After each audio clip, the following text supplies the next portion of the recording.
ketika masuk hampir jam 12 malam, suara tangisan itu serentak didengar semua orang yang ada di situ. Di mana suara tangisan itu terdengar sangat sendu. Sesekali tangisan itu terisak-isak, di mana sayup-sayup ada suara yang mengatakan seperti ini. Maafkan aku, maafkan aku, maafkan aku. Selamat datang kembali di channel Lampu Redup bersama saya, Adil. Terima kasih buat kalian semua yang masih mau mengklik video dari channel ini.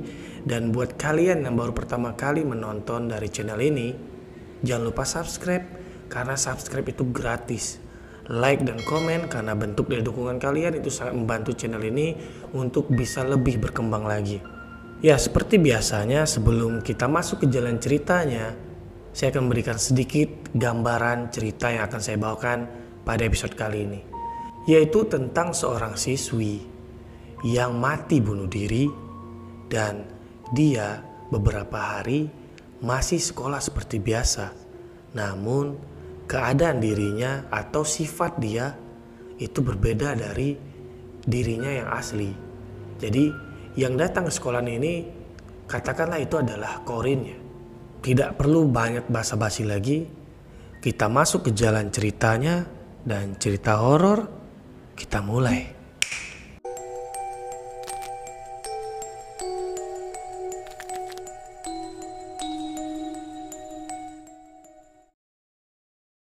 Cerita ini bermula dari pagi hari.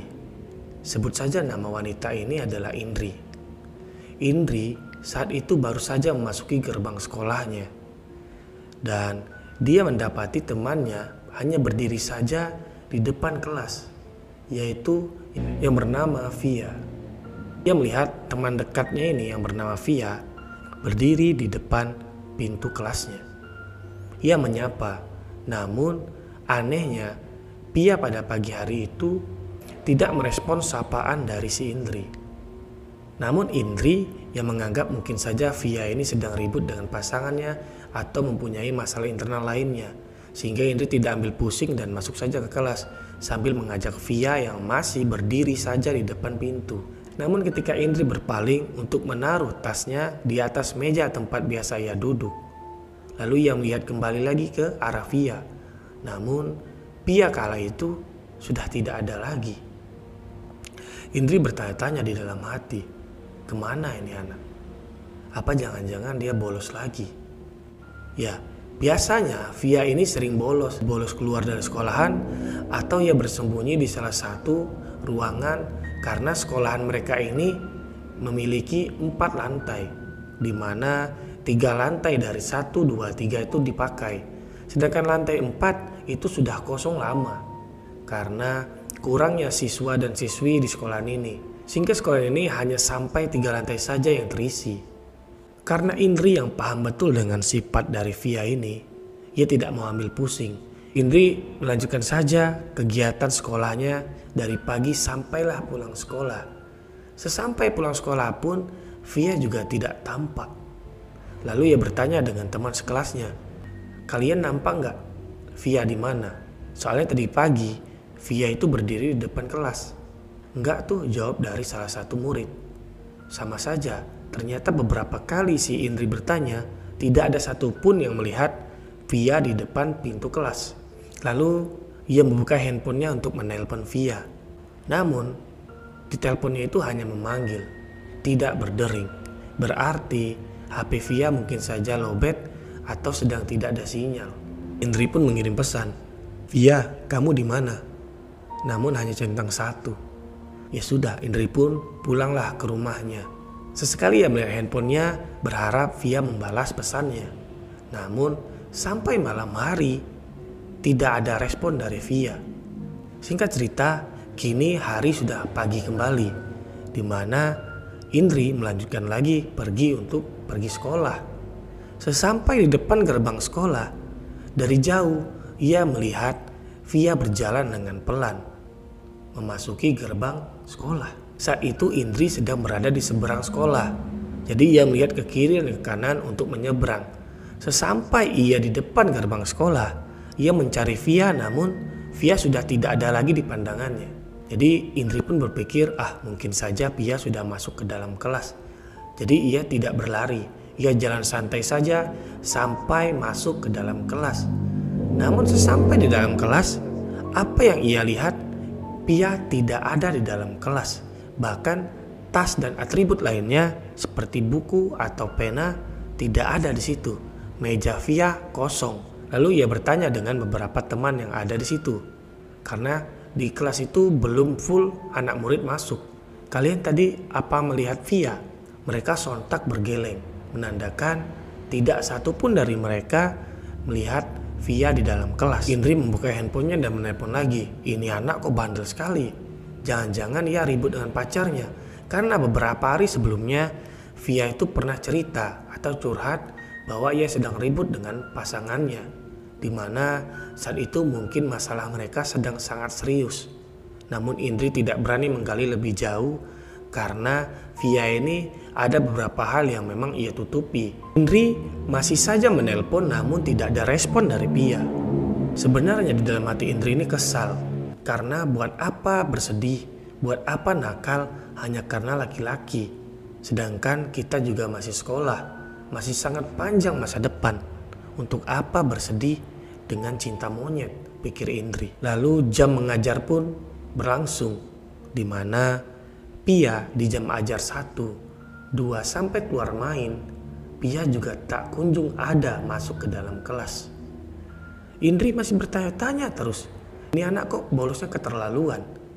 Indri membuka lagi handphonenya dan menelpon, namun masih saja memanggil. Pesannya saja yang dari kemarin masih centang 1. Sampai di mana jam pulang sekolah. Indri yang sudah mulai merasa khawatir, ia mencari Via di sekeliling sekolahan, bahkan dari lantai 1, 2, 3, karena di lantai 4 itu ruangan kosong. Biasanya Via tidak pernah sampai ke lantai 4. Separah-parahnya Via, biasanya ia hanya bolos di dalam toilet sambil merokok atau bermain handphone. Namun ia mencari sampai ke toilet, Indri pun tidak menemui Via, bahkan puntung rokok pun tidak ada.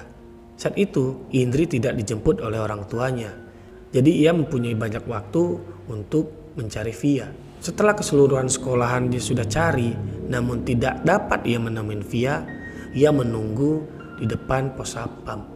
Walaupun sudah setengah dari murid sekolahan sudah pergi atau pulang.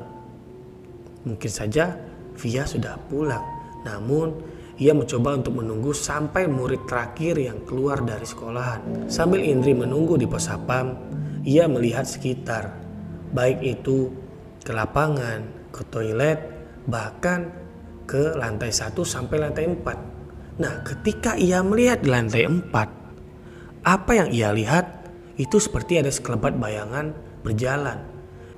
Ia paham betul kalau bayangan itu atau sekelebat itu adalah Pia.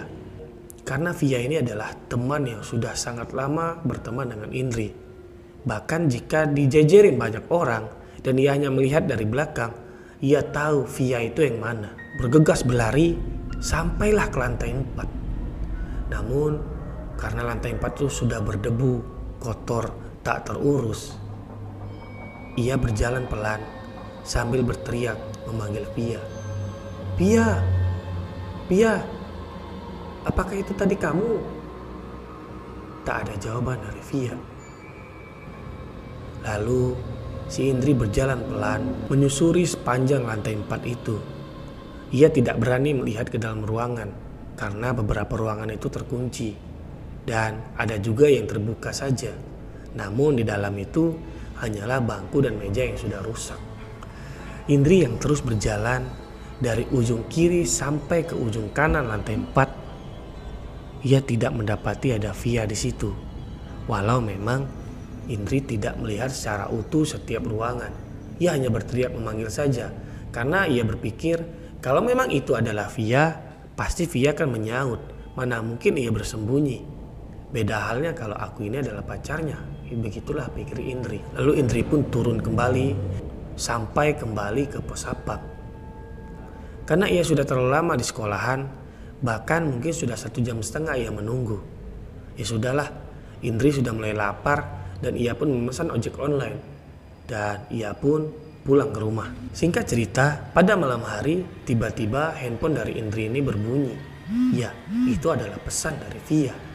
Namun pesannya itu sangat aneh. Karena isi dari pesannya itu adalah, "Maafin aku Indri, aku harus pergi." Begitulah isi pesannya. Indri bingung. Ini anak kenapa lagi? Masa hanya gara-gara ribut dengan pacar sampai berlebihan? Kan aku temannya. Kalau memang butuh cerita, cerita saja. Jadi ia telepon, namun hanya memanggil tidak berdering. Lalu ia balas pesan dari si Pia. Namun pesannya itu hanya centang satu. Itulah kali terakhir ia berkomunikasi dengan Via. Sampai pagi hari, sekolahan heboh.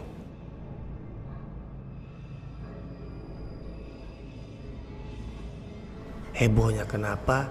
Jadi ketika penjaga sekolah sedang bersih-bersih sampai ke lantai 4, ia membuka setiap pintu satu-satu. Bapak penjaga sekolah ini menemukan ada mayat yang tergantung. Mayat siswi sekolahan itu, yaitu Via. Ya, Via bunuh diri dengan gantung diri, di mana Via tergantung di tengah-tengah ruangan di lantai 4, di mana saat itu tas dan handphonenya berada di bawahnya. Handphonenya itu baterainya sudah habis, makanya dari itu pesan dari Indri tidak sampai. Pagi hari itu Indri awalnya tidak tahu berita ini, karena ia jarang sekali membuka grup WA dari sekolahannya. Ia pun datanglah ke sekolahan. Ia bingung. Saat itu sedang sangat ramai, bahkan bukan hanya murid. Ada banyak sekali polisi dan beberapa wartawan. Ia bingung, jangan-jangan ada pensi, pikir dari Indri. Namun jika ada pensi, harusnya kemarin sore ia melihat ada pentas di situ. Lalu ia menyeberangi jalan, sampailah di depan gerbang sekolah.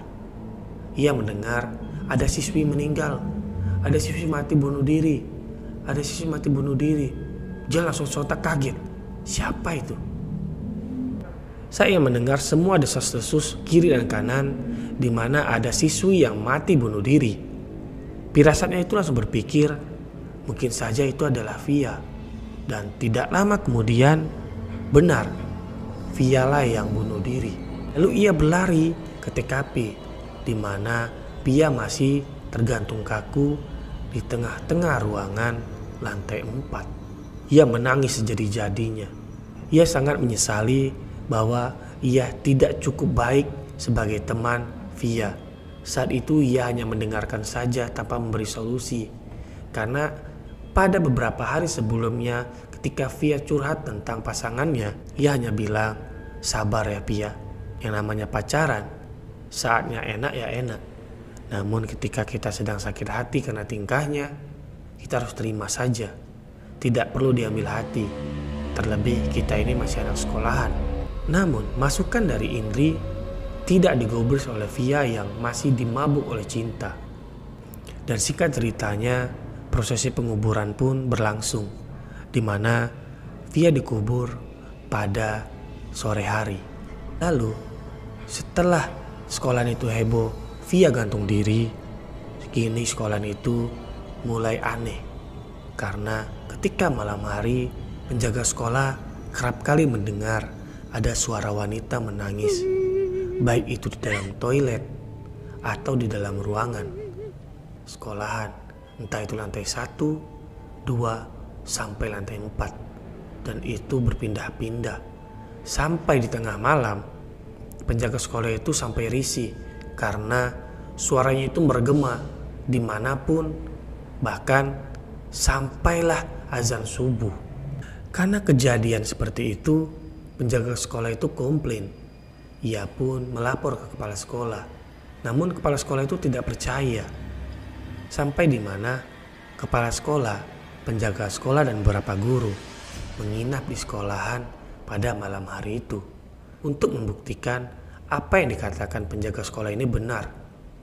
Dan ketika masuk hampir jam 12 malam, suara tangisan itu serentak didengar semua orang yang ada di situ, di mana suara tangisan itu terdengar sangat sendu.